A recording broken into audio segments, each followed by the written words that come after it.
వేటగాని ఉరిలో నుండి ఆయన నిన్ను విడిపించును. కీర్తనలు 91 అధ్యాయము 3వ వచనం.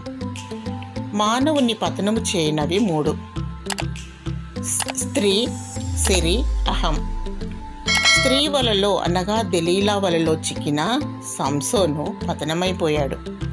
సిరి అనే ఉరిలో చిక్కిన ధనవంతుడు పాతాళంలో యాతన పడుతున్నాడు. హేరోదు అహంకారముతో విర్రవీగి పురుగులు పడి చనిపోయాడు. దురాశ పాపమును కనును, పాపము పరిపక్వమగును.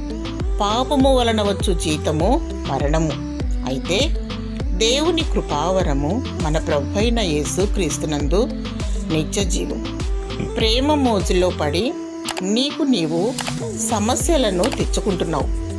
దైవ చిత్తమును గురించి ప్రార్థించు, వేచి ఉండుము.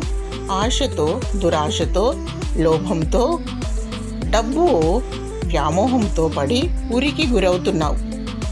అహంభావముతో గర్వించి వినాశనాన్ని కొని తెచ్చుకుంటున్నావు. అపవాది కుయుక్తిని, సాతాను ఉచ్చులో పడకుండా దేవునికి మొరపెట్టుము. దేవుడు వేటగాని ఉరిలో నుండి నిన్ను రక్షిస్తాడు.